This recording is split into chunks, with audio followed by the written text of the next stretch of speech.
जब मायावी आवाज सुनाई दी, माता जानकी भयभीत हो गई। लक्ष्मण से कहा, जाओ भैया देख कर आओ तुम्हारे भ्राता के प्राण संकट में। लक्ष्मण जी ने कहा कि आप नहीं जानती मेरे भाई के प्रताप को। राम जी इतने प्रतापी हैं, इतने बलवान हैं कि उनका कोई कुछ नहीं बिगाड़ पाएगा। लेकिन माता जानकी नहीं मानी। देखा कि लक्ष्मण जी जा नहीं रहे हैं तो मरम वचन बोलने लगी। जब मरम वचन बोले तो लक्ष्मण जी सुन नहीं पाए तो कहा, ठीक है मैं जा रहा हूं, लेकिन फिर भी लक्ष्मण रेखा पाड़ दी, इसके बाहर मत आना। और जो लक्ष्मण रेखा थी तब भी थी और आज भी है।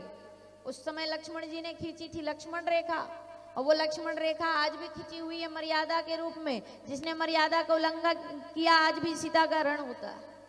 मर्यादा के अंदर रहोगे तो फायदे में, मर्यादा के बाहर गए तो रावण जैसे कई दुराचारी खड़े महाराज। कलयुग में भी रावण जैसे।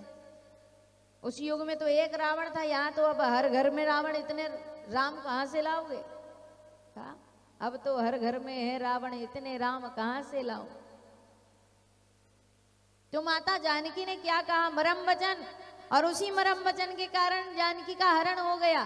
दूसरा उदाहरण, द्रौपदी ने देखा कि दुर्योधन को ठोकर लगी, गिर गया। वचन को संभाल कर बोलना चाहिए।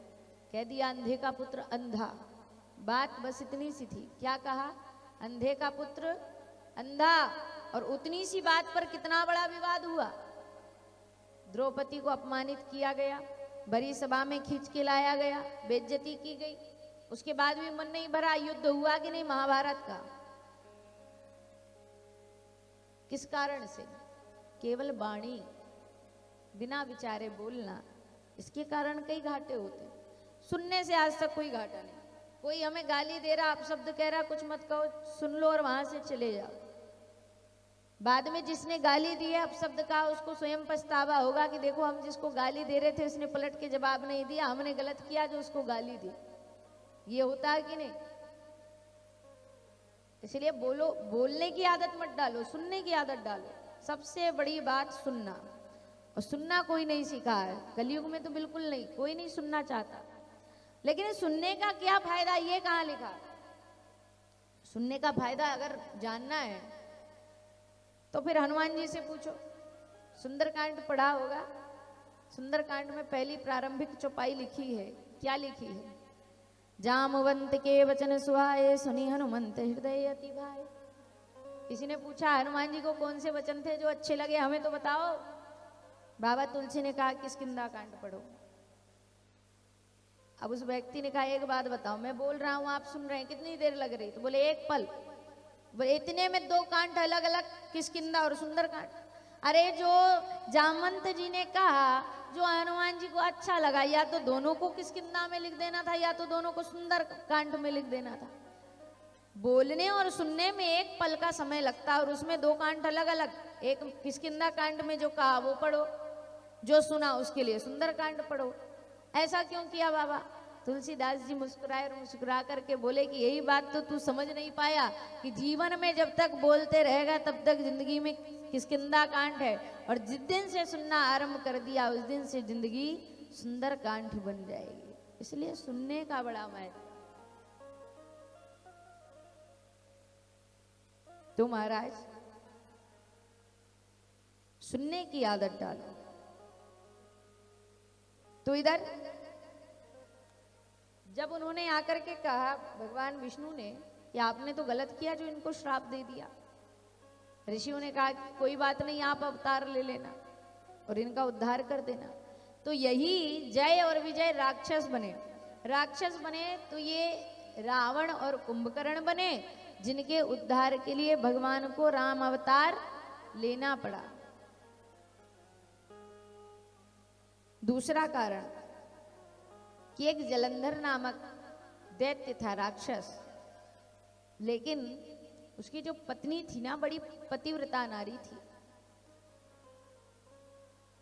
पतिव्रत धर्म का पालन करती थी और उसके परिणाम स्वरूप उस जलंधर को युद्ध में कोई नहीं मार पा रहा था।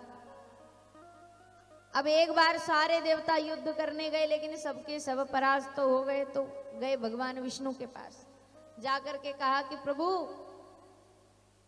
ये जो जालंधर की पत्नी है ये बड़ी पतिव्रता नारी है, और इसके पतिव्रत धर्म के कारण जालंधर को कोई परास्त नहीं कर पा रहा। इसलिए आप कुछ कृपा कीजिए। भगवान ने कहा चिंता मत करो, हम उसके पतिव्रत धर्म को नष्ट कर देंगे। इधर जालंधर युद्ध में जाने लगा। पत्नी वृंदा ने अपने गले से एक माला उतार करके उसके गले में दी और कहा कि जिस समय ये माला टूट जाए समझ लेना मेरा पतिव्रत धर्म नष्ट हो गया, और उसी समय कोई आपको युद्ध में मार सकता, अन्यथा किसी में इतना साहस नहीं जो तुम्हें युद्ध में परास्त कर दे। जालंधर चला गया युद्ध करने। इधर भगवान जालंधर का भेष बना करके और उसके घर पहुंचे। जैसे ही पहुंचे तो वृंदा ने कहा कि स्वामी अभी अभी तो आप युद्ध करने गए थे, अभी अभी लौट कर चले आए, युद्ध नहीं किया क्या? भगवान ने कहा कि नहीं, आज बड़ा थक गया हूं, आज मैं विश्राम करूंगा, तुम जल्दी से सारे कार्यों से निवृत्त होकर के और मेरे चरण दबाने लग जाओ। अब पतिव्रता नारी थी तो कहा कि सारे काम बाद में, पहले तो चरण दबाऊंगी। सारे कार्यों को छोड़ करके भगवान विष्णु जो जालंधर बन करके आए थे जा करके बैठ गए और पत्नी वृंदा आकर के चरण दबाने लगी। अब वृंदा को तो यही ज्ञात था कि ये उसका पति है, लेकिन भगवान तो जानते थे ना कि वो परपुरुष है।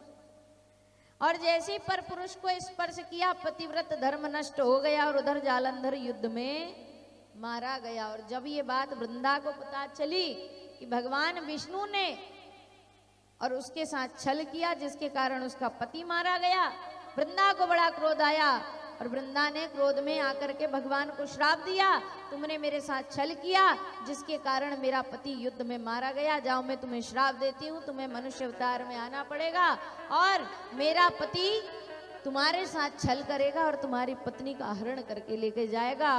और यही जालंधर बना रावण, और जिसके उद्धार के लिए भगवान को राम बनना पड़ा। क्योंकि वृंदा का तो श्राप था ही, लेकिन रावण का उद्धार भी तो करना था, इसलिए दूसरा कारण। तीसरा कारण बाबा भोलेनाथ बोले कि देवी तीसरा कारण सुनोगी, बड़े आश्चर्यचकित हो जाओगी। तो बोले बताइए। तो नारद श्राप दीन एक बार नारद जी ने श्राप दिया। माता पार्वती बोली नारद जी ने भगवान विष्णु को कैसे श्राप दिया, वो तो हमेशा नारायण नारायण करते हैं।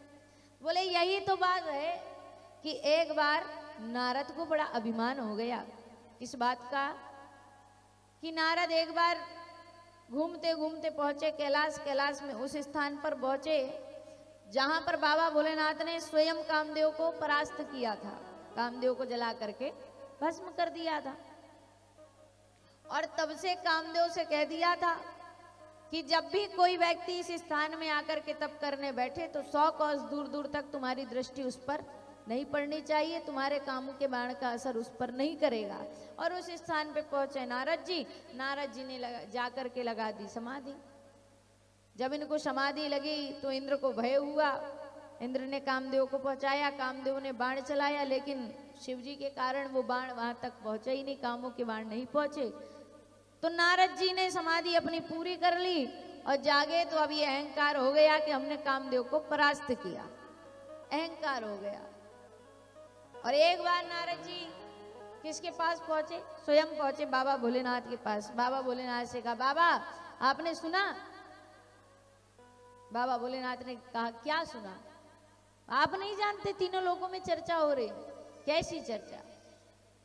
नारद जी ने कहा कि बाबा मैंने कामदेव को परास्त किया, मैंने।